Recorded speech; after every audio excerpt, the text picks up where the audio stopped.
ओम जय साईं राम। और आप सब कैसे हैं? उम्मीद करता हूँ सब कुशल मंगल होंगे। देखिए, रात में दाह संस्कार नहीं किया जा सकता, ये हम सभी जानते हैं। अगर किसी की मृत्यु जो है वो शाम को हो जाती है या फिर किसी की मृत्यु दिन में होती है पर शाम का समय होने वाला होता है, तो भी हम रात भर शव को रखते हैं, पर उस समय रात के समय या शाम के समय जो है वो दाह संस्कार नहीं करते। तो यही जानने की कोशिश करते हैं कि क्या वजह है कि शाम के समय जो है वो दाह संस्कार नहीं किया जाना चाहिए। देखिए, सूर्यास्त के बाद शव का अंतिम संस्कार बिल्कुल नहीं किया जाता। इसका कारण ये माना जाता है कि सूर्य ढलने के बाद अगर अंतिम संस्कार किया जाए तो दोष लगता है और इससे जो मृतक व्यक्ति है उसको परलोक में कष्ट भोगना पड़ता है और अगले जन्म में उसके किसी अंग में किसी भी प्रकार का जो है वो दोष हो सकता है। एक बात ये भी मानी जाती है कि सूर्यास्त के बाद स्वर्ग का जो दरवाज़ा है, जो द्वार है, वो बंद हो जाता है और नर्क का द्वार खुल जाता है। दूसरा, ये बात भी मानी गई है कि सूर्य को आत्मा का कारक माना गया है और सूर्य ही जीवन और चेतना भी है।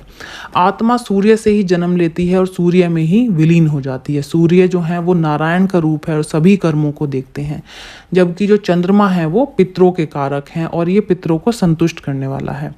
रात्रि के समय जो है वो असुरी शक्तियाँ, जो राक्षसी शक्तियाँ हैं या फिर जो ऊपरी समस्याएं या बाधाएं होती हैं वो प्रबल हो जाती हैं, जो कि मुक्ति के मार्ग में बाधा उत्पन्न करती हैं। इसी कारण से शास्त्रों में शाम ढलने के बाद मृतक व्यक्ति का अंतिम संस्कार नहीं करने की बात कही गई है। अगर किसी व्यक्ति की जो मृत्यु है वो शाम को हो जाए तो क्या करे, क्योंकि जब मृत्यु हो जाती है तो घर परिवार के लोग यही सोचते हैं कि उसका फटाफट से जो है वो जल्दी से दाह संस्कार किया जाए ताकि उसके शरीर को कुछ ना हो, किसी तरीके की परेशानी, किसी तरीके की समस्या उसके शरीर में ना हो, क्योंकि गर्मी में अक्सर जो है वो बदबू आने लग जाती है मृतक शरीर में। तो इसका, लेकिन फिर भी चाहे जो भी वजह हो, पर शाम में अगर किसी की मृत्यु होती है तो रात में या शाम में जो है वो दाह संस्कार नहीं करने की बात कही गई है। देखिए, शाम ढलने के बाद अगर किसी व्यक्ति की मृत्यु होती है तो उसके शव को रात में ही ले जाकर दाह संस्कार नहीं करना चाहिए।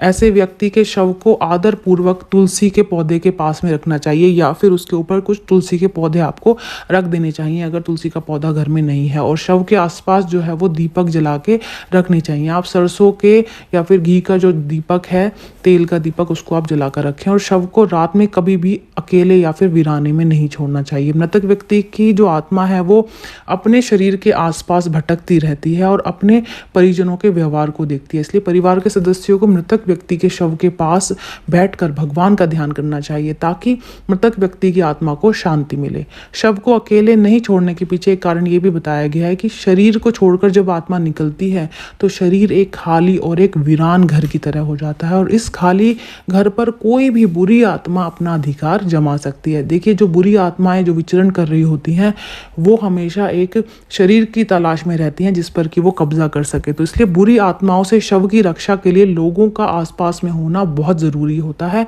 और उस समय पर उनको भगवान का ध्यान करते रहना चाहिए। व्यवहारिक तौर पर शव को कोई जीव, मतलब कोई चींटी या कोई भी जीव जो है वो उसको हानि ना पहुंचाए, इसलिए भी उसके आसपास लोगों का होना बहुत ज़रूरी माना गया है। तो ये जानकारी मैं उम्मीद करता हूँ कि आपको समझ आई होगी, आपके काम आएगी। और अगर आपके काम आती है और आपको ये पसंद आती है तो फटाफट से वीडियो को लाइक कर दें, शेयर कर दें, चैनल को सब्सक्राइब कर दें और जो लोग चैनल पर नए हैं वो चैनल को नोटिफिकेशन बेल को ज़रूर से दबाएं। मिलते हैं नई वीडियो में नई जानकारी के साथ में। ओम जय साईं राम।